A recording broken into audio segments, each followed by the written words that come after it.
I also want to recognize our great Texas leaders. Do we love Texas? Do we love Texas? Governor Greg Abbott, my friend. Where's Greg? Governor Greg Abbott.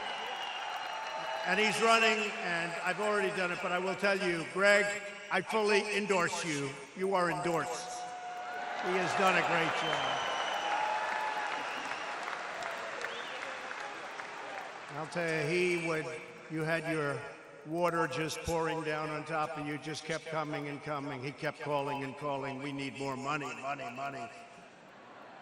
And you know what? We gave it to you. Fully endorsed. Attorney General Ken Paxton, tremendous guy. And by the way, Ken, you have my full endorsement, and Angela, your wife, has my full endorsement. She just had a big victory. Senator John Cornyn, been with me right from the beginning. John, thank you. Thank you, John. Full endorsement for this man, Ted Cruz. Where's Ted? Where's Ted?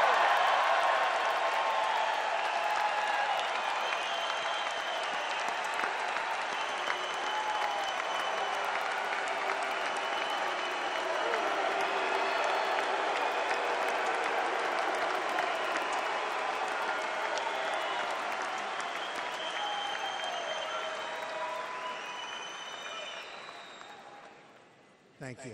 Boy, that was very rousing. That's a good sign. Congressman Pete Sessions and Congressman Mike Burgess, great friends.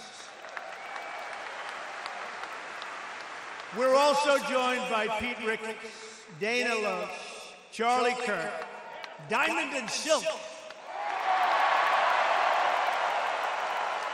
Where are they? Where are they?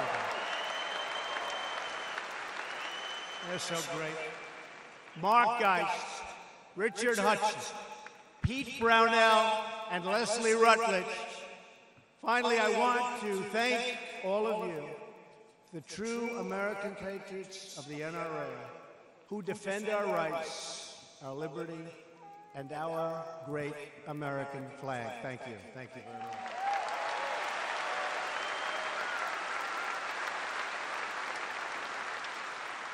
The people in this hall have never taken our freedom for granted, never. And you have never stopped fighting for our beloved Constitution.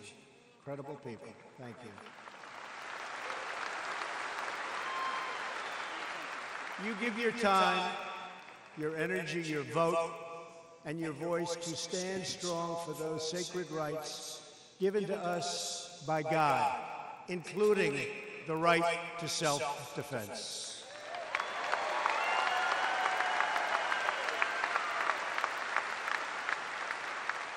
And now, thanks to your activism and dedication, you have an administration fighting to protect your Second Amendment, and we will protect your Second Amendment.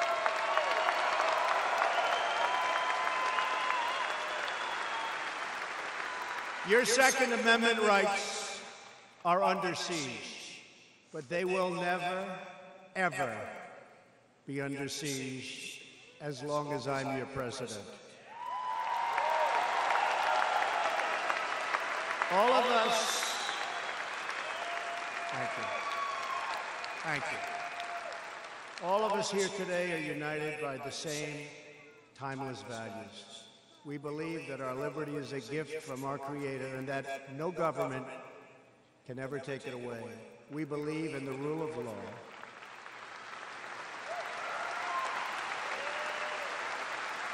And we support the men and women of law enforcement.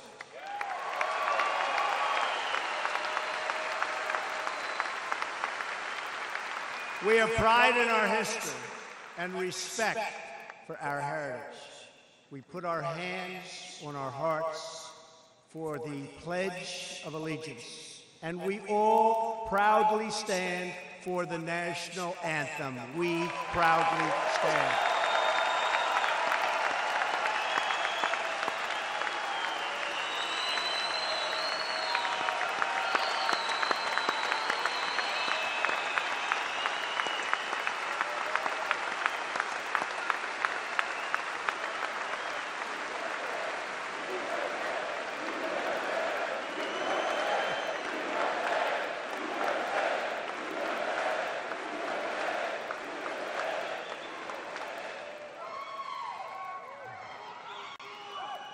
What people, what great people. And this is your record crowd, you know, all-time record crowd. You do know that, so just remember, nice to set records. We love our country, and we believe our citizens deserve a government that shows them the same love and loyalty in return. For the last 15 months, that is exactly what we have been doing. We are all finally putting America first.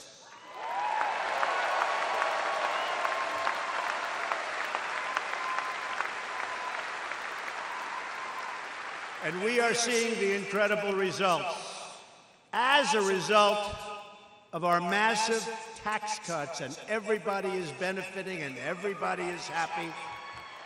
And the Democrats are very concerned. You watch how well we do in 18. You watch. You watch. Get out and vote. Don't be complacent. Don't be complacent. You know, history says that when you win the presidency, you get complacent. We all know the feeling. Do you know the feeling? Not too many. Like 90% of the time, you win the presidency, and for whatever reason, you lose the midterm. We can't let that happen. And the word is complacent. You know, I kept thinking to myself, why is that? I wonder why. Think about it. You win. You have this great win. Now you take a breath. You relax. All of a sudden, 2 years is up. They're fighting like hell, and you're complacent. We cannot get complacent. We have to win the midterms.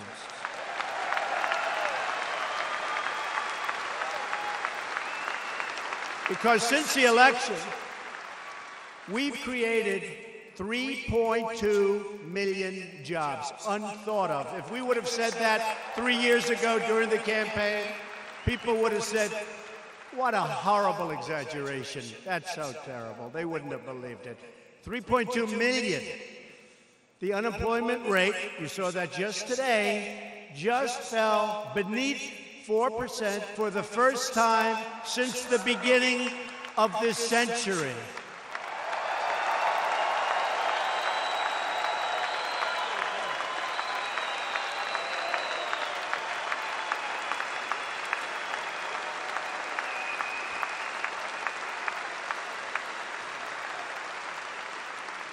You know, I heard it was about 19 years. I said, wait a minute.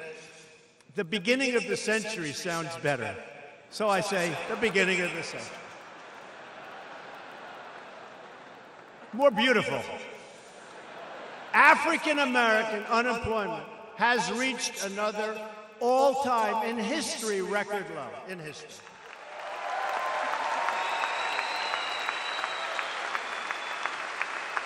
And by the way, Kanye West must have some power, because you probably saw I doubled my African American poll numbers.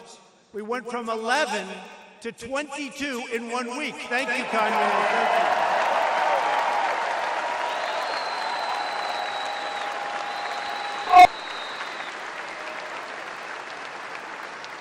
When I saw the numbers, I said, there must be a mistake. How can that happen? Even the pollsters thought there must be a mistake. Now we've come a long way. You remember I'd come into big rooms, big audiences, and I'd say, what do you have to lose? Because the Democrats have always had that vote. I say, what do you have to lose?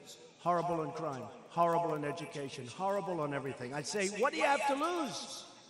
And they voted for me, and we won. But now the numbers are much higher than they ever were with African American, and we're happy.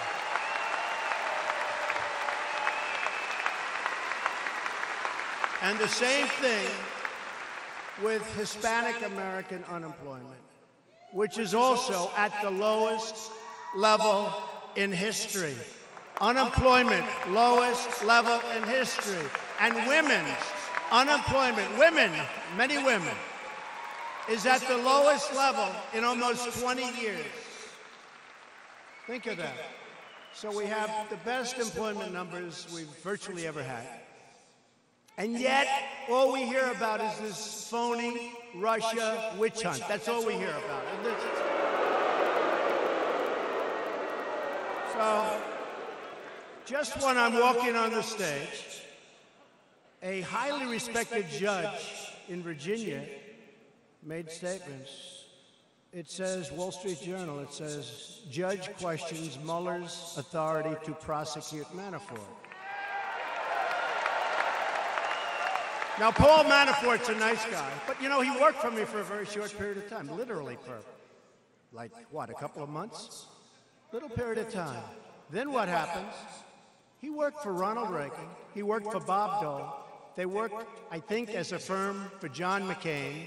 They worked for others. Does anybody say that? No. But he's out there fighting. On fake news CNN,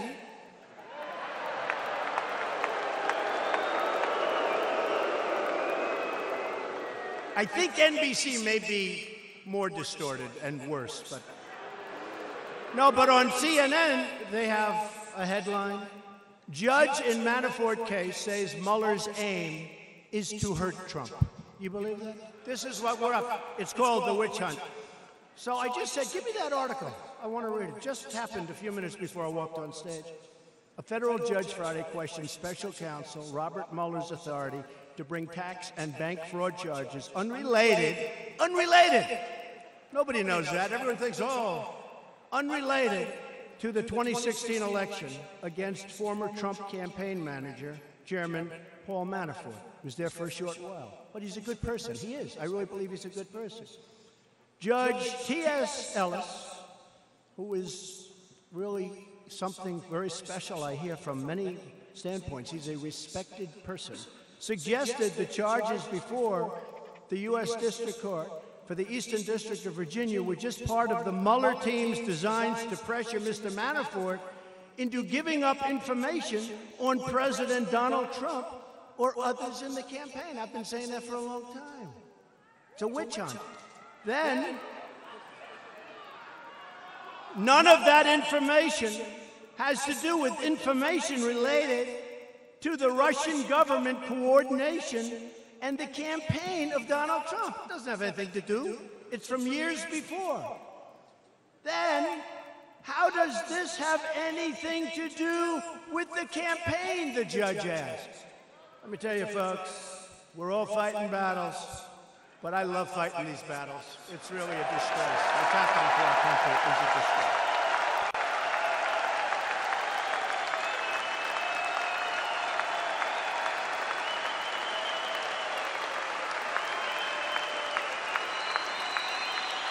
Thank you. Thank you.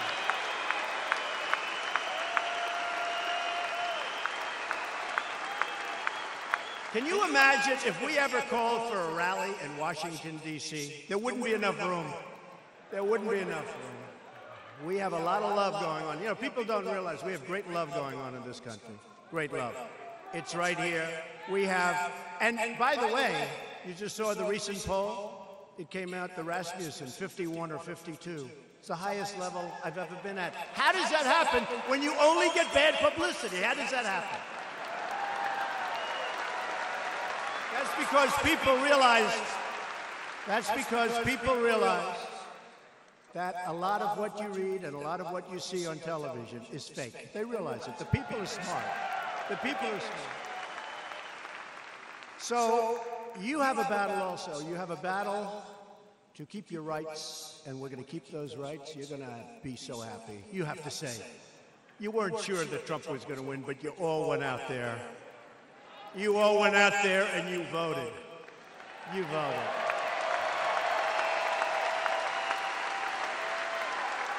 And there were times they'd put up that Trump, Pence, Trump, Pence. There were times you'd say, gee, a week before they were saying, I remember they came out with a lot of phony polls. You know what that's called? Suppression. They convince you that you're wasting your time. Why should you vote? Go to a movie instead, come home, watch the results. Very few of the people in this room and in this country did that. And we really had a big night. Remember they said, there's no way, Electoral College, there's no way to 270 for me. There is no way to 270. And they were right. But 306 was okay, right? Crazy. 306. So we had a great time, and I think we're doing better now than ever before. I think we're more popular now from the standpoint, now we've produced. You know, when I was running, I said, we're going to give you tax cuts. And by the way, we are decimating Obamacare. We got a bad vote the evening. We got a bad vote the evening that we were going to terminate Obamacare. We got a bad vote. You know about that, right? That was not a nice thing. That was an unexpected vote.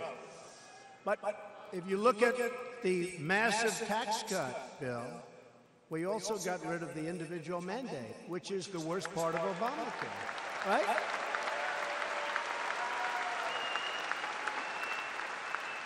I don't know if the people in Texas are going to like this, but we also got Anwar in Alaska, so I don't know if you're going to like a little competition. But you know what it is? It's called energy for this country. It's called energy. That we like. So, Ted, I think they're happy with that, I think, right? So we've delivered. And when we were running, I would say, we're going to this, we're going to that, we're going to that.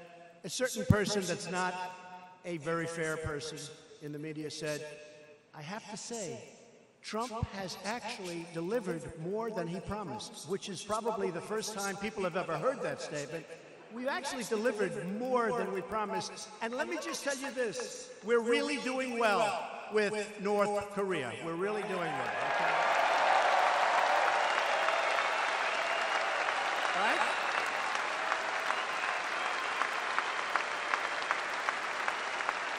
We're doing real well.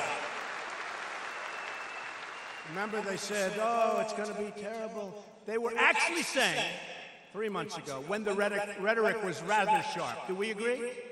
I won't use the rhetoric now. Now I'm trying to calm it down a little bit. So I'm not going to use the rhetoric.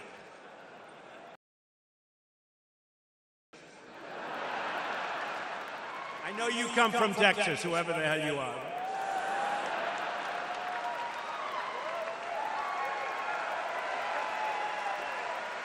Look, for years they've had this problem.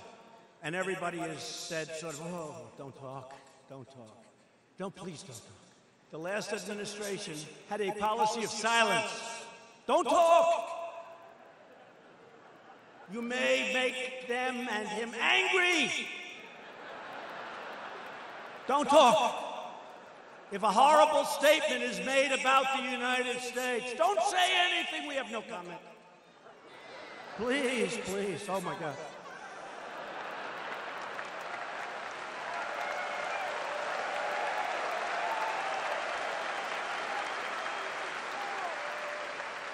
Same thing with Iran. Remember? We're signing that horrible deal, and they're marching in the streets saying, death to America. I said, who signs a deal when they're marching saying, death to America? Who marches? They're saying, death to America, and we have the former administration as represented by John Kerry. Not the best negotiator we've ever seen. He never walked away from the table, except to be in that bicycle race where he fell and broke his leg. That's it. That was the only time.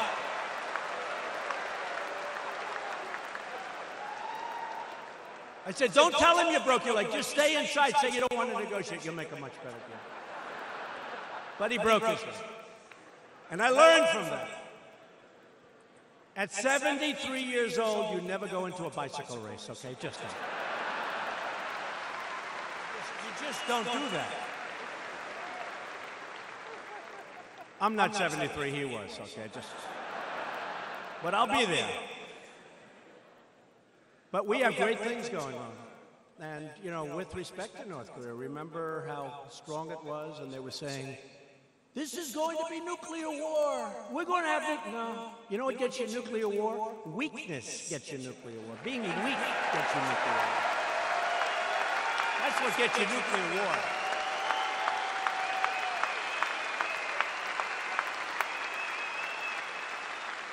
So let's talk about guns, shall we? Paris, France has the toughest gun laws in the world. The president just left Washington. Emmanuel, great guy. Nobody has guns in Paris, nobody. And we all remember more than 130 people, plus tremendous numbers of people that were horribly, horribly wounded. You notice nobody ever talks about that. They talk about the people that died, but they never mention that 250 people had horrible, horrible wounds. I mean, they never mention that. But they died in a restaurant and various other close proximity places. They were brutally killed by a small group of terrorists that had guns. They took their time and gunned them down one by one. Boom, come over here. Boom, come over here. Boom. If you were in those rooms, one of those people and the survivors said it just lasted forever. But if one employee or just one patron had a gun, or if one person in this room had been there with a gun aimed at the opposite direction, the terrorists would have fled or been shot, and it would have been a whole different story. I mean, right? Right? We all know what's going on in Chicago. But Chicago has the toughest gun laws in our country. They're so tough. But you know what's happening?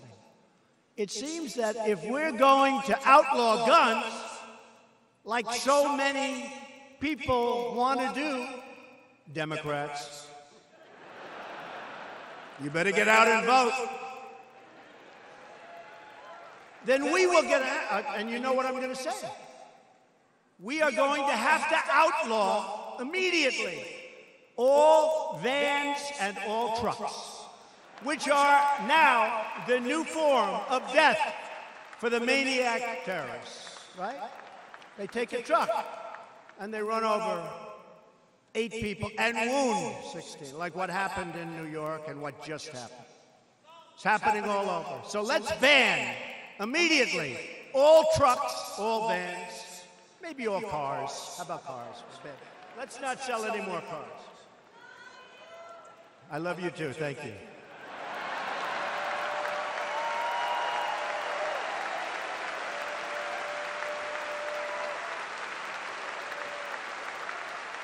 I recently read a story that in London, which has unbelievably tough gun laws, a once very prestigious hospital, right in the middle, is like a war zone for horrible stabbing wounds. Yes, that's right. They don't have guns. They have knives. And instead, there's blood all over the floors of this hospital. They say it's as bad as a military war zone hospital. Knives, knives, knives. London hasn't been used to that. They're getting used to it. It's pretty tough. We're here today because we recognize a simple fact.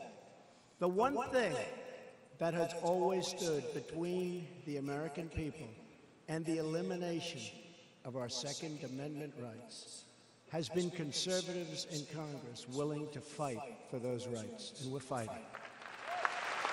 We're fighting.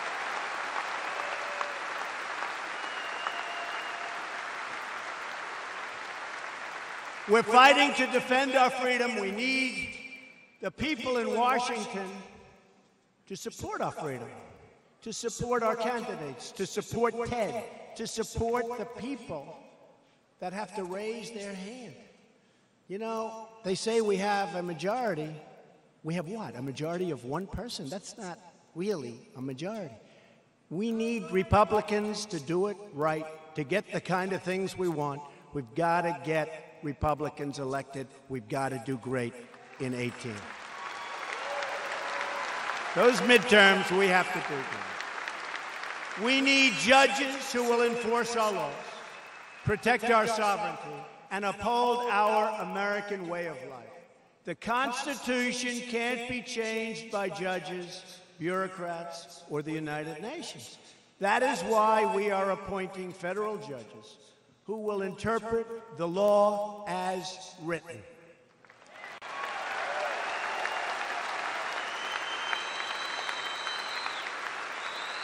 In my first year, I nominated, and the Senate confirmed, more circuit judges than any new administration by far in history, and we will have the all-time record very soon.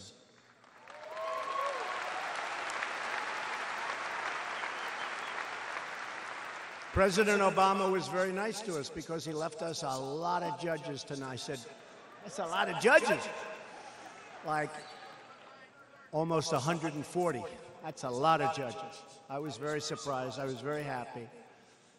And we put an incredible new justice on the Supreme Court, Judge Neil Gorsuch. Yet virtually every single Democrat in the Senate opposed Neil Gorsuch, just like they have consistently opposed judges who will protect your basic freedoms. And by the way they're slow-walking people that are supposed to be working for us in government.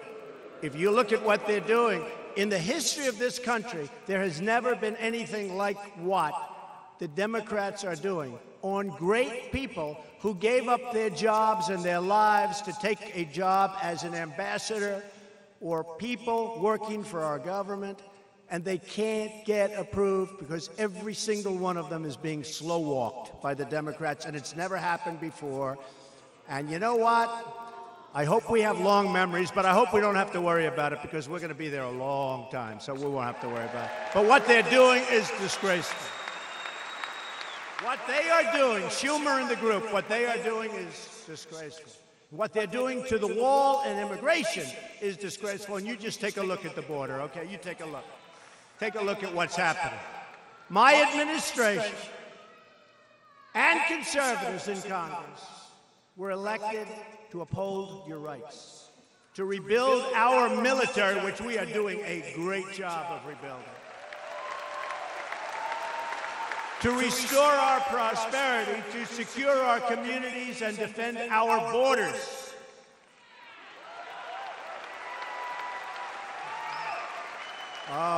We have the worst immigration laws anywhere in the world, but I'll tell you what, it's not easy for people to come in, I will tell you. It's not, but we have the worst laws. After years of defending the border, we go into wars with other countries. We shouldn't be there. We go into wars to defend their borders. We don't defend our own borders. And we're going to start defending our country. We're going to start defending our borders.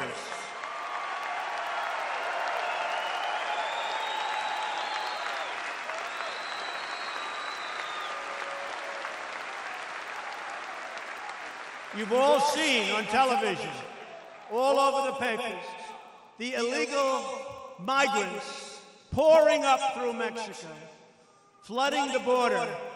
Many from Central America, Honduras, all over the place, coming up by the thousands. We're stopping them at different fronts, but we don't have laws. We have laws that were written by people that truly could not love our country. Illegal immigration must end. Illegal immigration must end. We are going to have strong borders. I will tell you, we have maxed out every law. We are going to have truly strong, and we're going to take people into our country, but they're going to come in based on merit, not based on picking somebody out of a bin.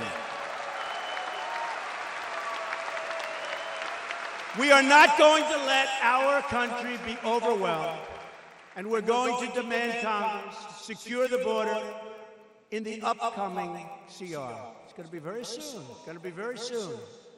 In recent months, Democratic lawmakers have voted against legislation to close deadly immigration loopholes, like catch and release. How about that one? We caught them. Oh, release them. Bye-bye. Welcome to America. Welcome to America. That's what we have. We're going to keep the violent criminals out. Senate Democrats like John Tester, you saw what happened there, what he did to one of the finest people in our country, what he did to the Admiral, what he did is a disgrace. John Tester, Bill Nelson, and Bob Casey voted against Kate's Law, legislation named for Kate Steinle, who was gunned down by a 5-time deported illegal immigrant. And you saw what happened with that court case. Can you believe the result of that court case? Can you believe that? The same senators, along with nearly every other Democrat, also voted to protect something that's actually becoming very unpopular, sanctuary cities. Can you believe finally people are starting to get it? Democrats and liberals in Congress want to disarm law-abiding Americans. At the same time, they're releasing dangerous criminal aliens and savage gang members onto our streets. These countries send up their worst. Remember what my opening speech, I got criticized for it, remember? Well, guess what? They're not sending their finest, that I can tell you.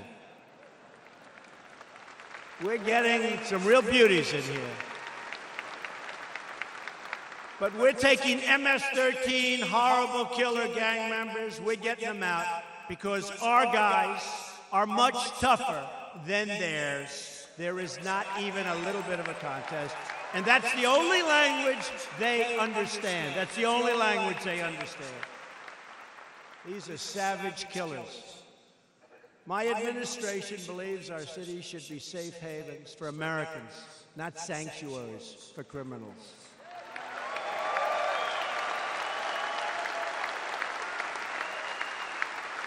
And we believe that violent gang members must be thrown out of our country immediately, not let to stay, to fester, and to get larger. We get them out, and we are taking them out by the thousands.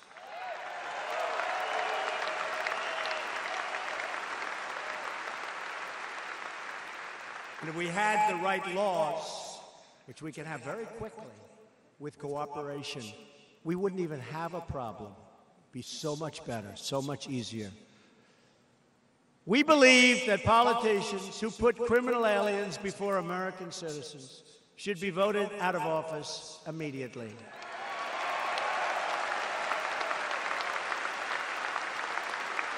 As we secure our borders, we're also supporting the heroes who fight crime, serve our citizens, and secure our streets.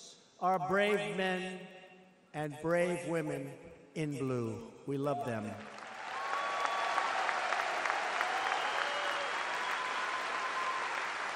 In my administration, we have a simple policy. We will protect those who protect us. You saw what I did with the military equipment, the excess equipment that was sitting all over the country in warehouses, never to be used again. And other administrations, they just didn't want to give it to the police. They said, it's too much protection, it looks too strong, it looks like military. Guess what? It's now being distributed all over to our police forces.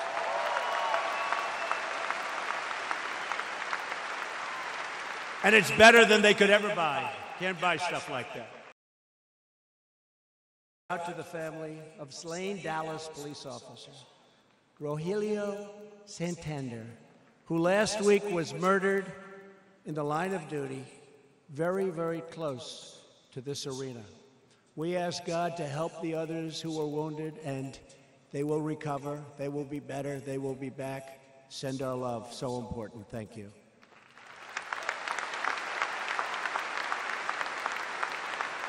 And we mourn together with the entire Dallas Police Department.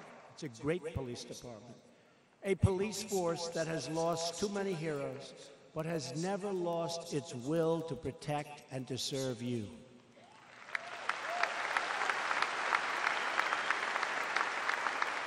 We're also taking very strong action to secure and protect our most valuable resource, our children. All of us here today are deeply committed to school safety.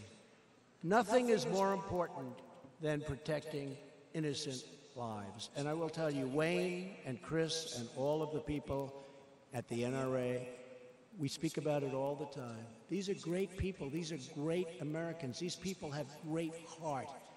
They know what they're doing. Our entire nation was filled with shock and grief by the monstrous attack on a high school in Parkland, Florida. We mourn for the victims and their families. Gotten to know members of those families. These are incredible people. And our hearts break for every American who has suffered the horrors of a school shooting. In the aftermath of the terrible attack, I met with the survivors, the parents of school shooting victims at the White House. I was inspired, like all of you were, by their incredible courage. We agreed that it's not enough to simply take actions that make us feel like we're making a difference. We must ensure that we actually make a difference. And my administration has pursued an aggressive strategy on community safety. We're working to improve early warning systems so that when the police are called, when the community sees the red flags, which they saw in Parkland all over the place, there has never been a case where more red flags have been shown. Swift action is taken by the authorities. Law-abiding gun owners want to keep firearms out of the hands of those who pose a danger to themselves and to others. We all want that. We all want that.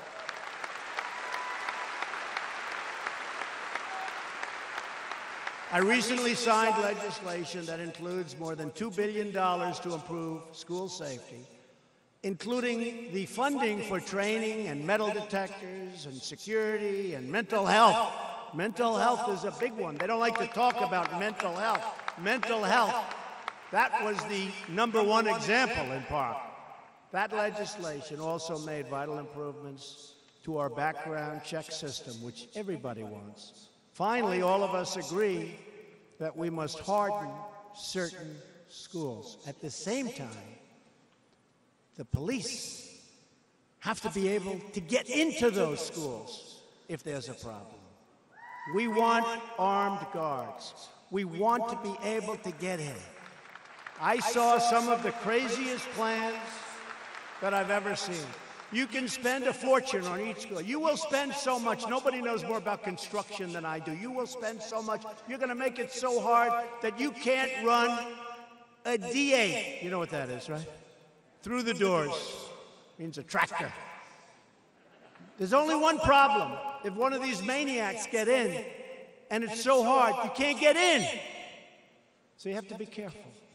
We strongly believe in allowing highly trained teachers to carry concealed weapons. They're highly trained.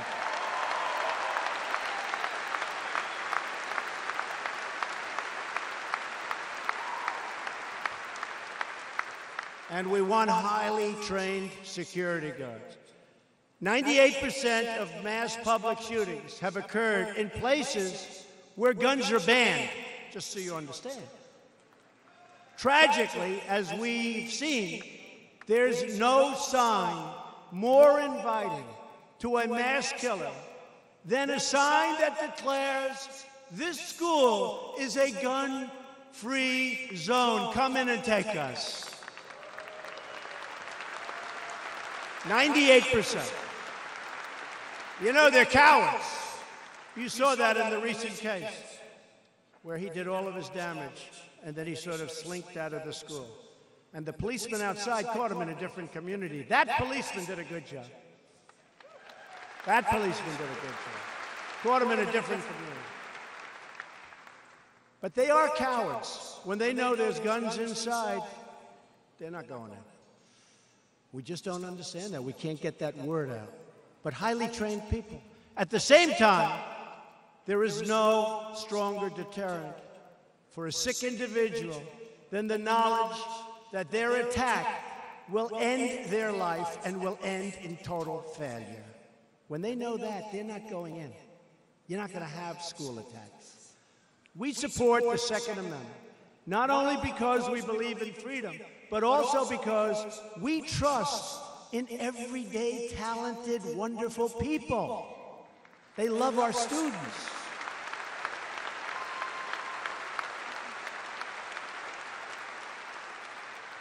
And by the way, these teachers, they love their students. They love their students.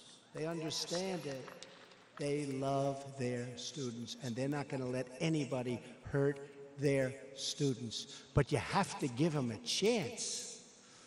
In America, we trust the people to be wise and to be good. We trust them to take responsibility for themselves, their families, and their communities. And that is why in America we have always trusted the people to keep and bear arms.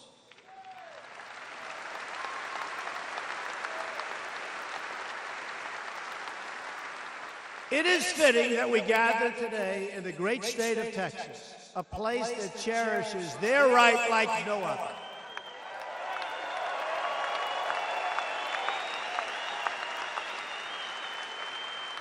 You know, before I left today, a couple of people came up to me, good political people. They said, you know, going to the NRA convention and speaking today, that'll be very controversial. It might not be popular. You know what I said? Bye-bye, got to get on the plane. Because we have to do the right thing.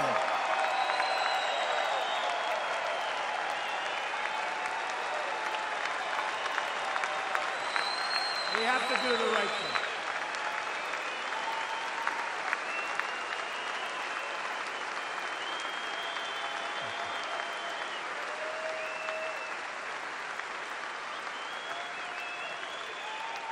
This proud state would not exist if not for a handful of determined and defiant Texans who refused to surrender their rights nearly 2 centuries ago.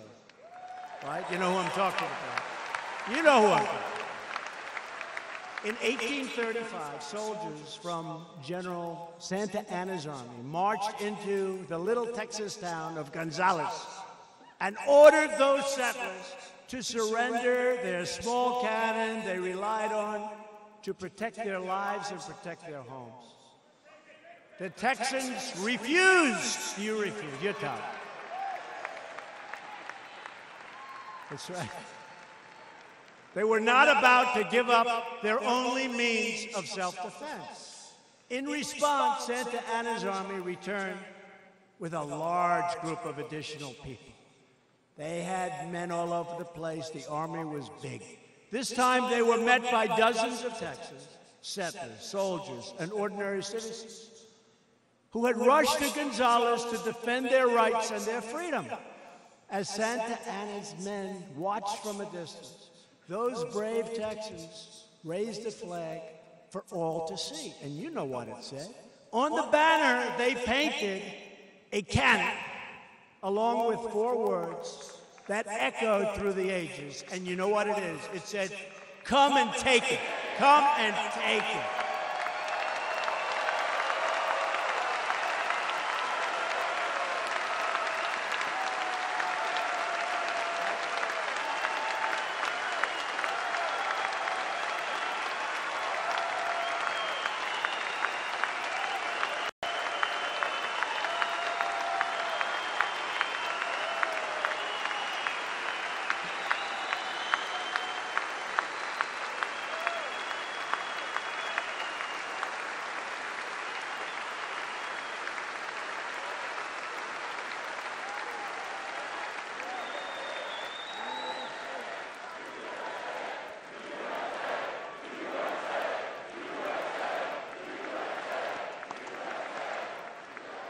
Like those early Texans, Americans will never surrender. Ever, ever, ever. We will never, ever surrender.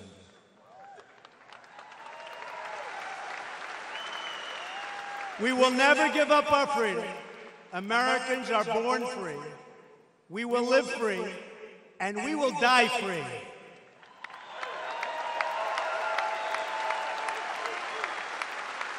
So again, it is a great honor to be with you. Very special people. We truly appreciate your support.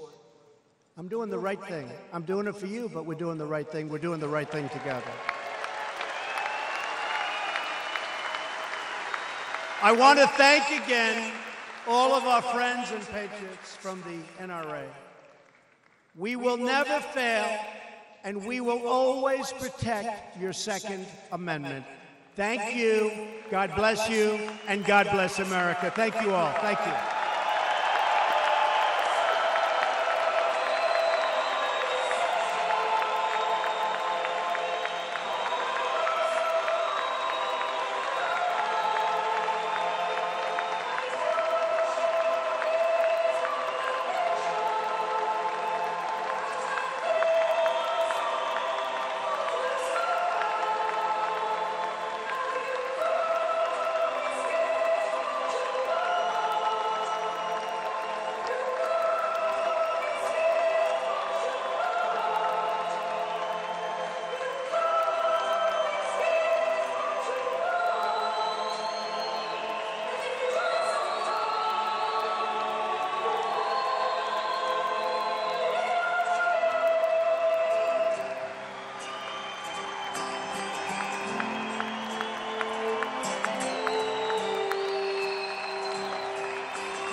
How's this for an NRA convention? How about it? One more time for the media who thinks we're down and out. How about it?